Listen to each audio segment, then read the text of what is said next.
Yes. Did you want to say something? My point's kind of been said. Okay. Yep. It's just on the Iraq war, or the protests not achieving anything. I mean, apart from everything else, a number of people here who were radicalised by it. I mean, that's an achievement in itself to go through that process. And it's not just the people here who've done that. If there's 1 million people on the demonstration, that's 1 million people who've gone through something like that. So that's an achievement. It changes how people think. But it's the difficulties touched on is, okay, everyone ends up split up and atomised, and they don't know what to do next, and they don't know where things are going to flare up. How do you reach those people? Is the question set ourselves. I mean, someone behind me is wearing a Yes badge from the Scottish referendum campaign. I thought it was an absolutely fantastic example of a bunch of people, some of whom at the core of it were radicalised by the Iraq war, but how they could get out with a very radical message. How do we reject the entire constitution of the country we live in and set up a new country? About as radical as you can get in some ways. That's interesting, but I don't want to talk about that. And I don't want to hear from you, because I hear from you all the time. I want to hear from the people who are not activists. And I want us to talk about how we relate our activism or what we believe or what we think into our everyday lives. So who here is unemployed? Okay. Some of you. Are you on, is anyone here on a workfare program? Has anyone here been sanctioned? So you've been sanctioned.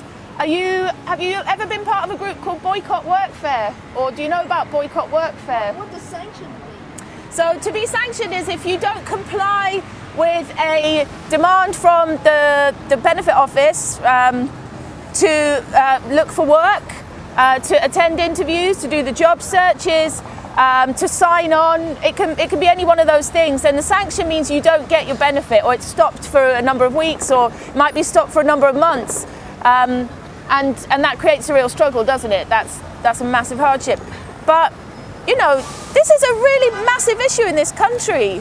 There are people on benefits who are being sanctioned regularly. They're not able to afford heating or electricity. There was a man recently who died. He was diabetic. He couldn't afford to top up the prepayment meter in his house, so the insulin went off in his fridge. He had nothing in his stomach when he was found dead, and he'd been sanctioned by the I don't want to call it a welfare system, because it's not really a welfare system. It's almost like a warfare system to divide people and to discipline people to actually believe that they must work. Any work, whatever it is, it can be useless and for peanuts like workfare, but you must do this. And that, I think we need to really unpack work and what it means to be employed, or what kind of work we're doing. What is it that we're actually doing with our lives every day, or what we're being told. Lots of people are being pushed into searching for jobs that are really, really unfulfilling and useless, and a lot of them just for the sake of the market and reproducing capitalism. So, you know, we have to address that. We have to talk about that, because like I'm quite a fan of the 1 million climate jobs, and that's a great initiative. That's a great, for those of you who haven't heard about it, it's one response to when people say, well, we can't have renewable energy, or you know, we can't do without fossil fuels, or the big six are too powerful, how are we going to change it? What's your yes? You're just all about no. What's your yes? And Million Climate Jobs says, look, you know, government's going on about unemployment, the government's going to talk about all these jobs in the fossil fuel industry, in the fracking industry. You know, we're being told all the time. I think I want to go where they're going. I think they're coming here, aren't they? They're not coming here. Right, that's just passing by. They're going, oh no, correction. So let's not get distracted by police, as always. So I'm flagging up the climate jobs, 1 million climate jobs program, because what that is saying, and all the unions have endorsed it, and what that is saying is actually we can have a publicly and democratically controlled energy system. We can have jobs in the renewable sector that are going to be good jobs, that are not going to be crap, you know, slave labor, minimum wage jobs. That we can have insulation in every house and in every building, that we can save energy, that we can have a really reliable and efficient public transport system. At the moment, it's too expensive. It's too expensive and it's unreliable, and it's a nightmare to navigate. Like, you know what it's like with trains. And And it's looking at climate change, which is going to be if we do enter into catastrophic climate change, and all the indicators are that we are, unless we do something really radically different, the inequality that we're looking at now and the inequality that we're experiencing now is going to just escalate. It's going to go into an even greater form of social and economic apartheid, and it'll be militarized and it'll be ugly. And there are a lot of people who are already planning for this and making money out of this. And you only have to read Naomi Klein's work to kind of get a sense of that. So, but I'm bringing up the climate jobs argument because it's also about jobs. I think we need to be really clear about what kind of jobs we want, because maybe we're not actually going to be doing those jobs. So what kind of right do we have to say you should be doing this job in this way and be getting paid for this? So I want to sort of look at that climate jobs argument as a good, sound sort of response to the current capitalist sort of fossil fuel based economy, but also that we need to go further than it, you know? It's like a source of hope, and it can lead us to a just transition away from fossil fuels into publicly and renewably generated and publicly owned energy. But what are you going to do to change capitalism, to bring down capitalism, to stop the reproduction of capitalism? And maybe a question for us is like, how are you reproducing capitalism in your everyday life? And I don't mean like buying iPads or not. For many people here, it's not even can't afford it.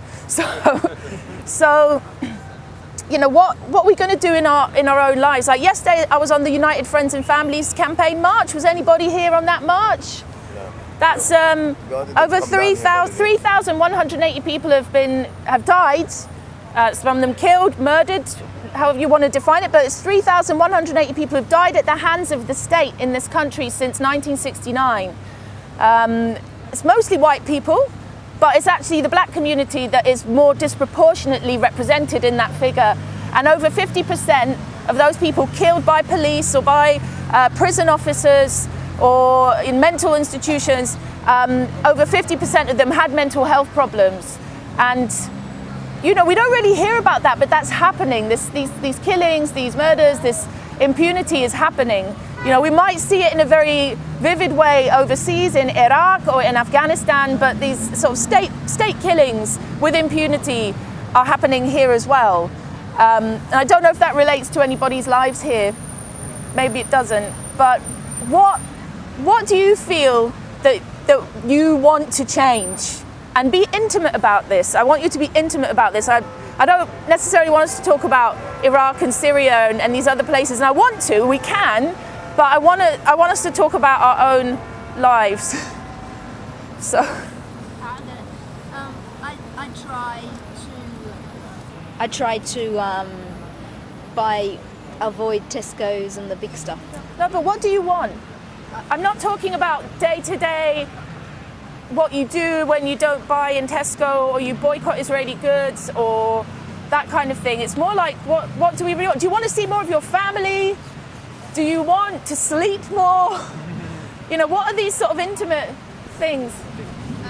I've been really mindful of this, especially the past couple of years. I'm really like stopping my foot down on that. I make sure I do things so where I'm not under pressure, I'm not under stress to do work. I want to do something that I feel soulful and enjoy. There's healing and good for the community, bringing people together. That's what I want. That's what I do. I don't mind working. I don't like it being.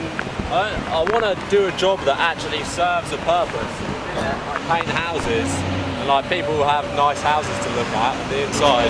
In terms of like, you know, there aren't many jobs that I can think of that really benefit society that I can get into. I don't know, I don't really feel like I'm making a difference. I'm just serving my own needs. Plumbing? It's plumbing. Plumbing? Yeah. Well, everyone needs toilets. Does anyone else feel like that? Is anyone else experiencing that? Want to say something about it? May I say that? Well, my company is the one we do the house renovations. It does get the point of saying, we do house renovations. We do a second fix. Basically, we are going in there, fix the whole house, paint them, plumbing, everything, and the new bathrooms and unfortunately, I can't give that to the people that I know who are actually living in squats. Because they have to be in £1 million houses.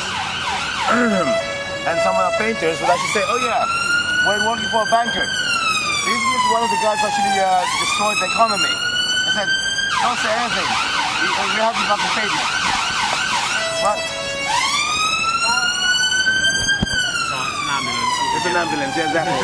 Something What are you? The thing is, like, I mean, every time we try to do something, like a few years ago, 2010, we said, okay, there's new grant saying that we're going to be able to provide solar panels to these houses. Okay. Right, right now, I want you to talk a bit less, because you do a lot of talking. Sorry. Okay, I guess I wanna work less, so I've got more time to spend with friends and family. I feel like we're spiritually really dumbed down, so I wanna feel like we have more opportunity to connect more with what spirituality means to us, because I think it's really fucking important in everything we're trying to do. It's like a basis to start from. I want to be able to express my creativity more, not feel like I'm working a 9 to 5 and too tired to come home. Like, you know, people just come home, watch TV, go shopping, go to work. It's just like this vicious cycle, and I think a lot of people want to escape that, myself included. Can I add something to that, This guy here at the front, sorry, he hasn't spoken. I wanted before Occupy, I was a stockbroker.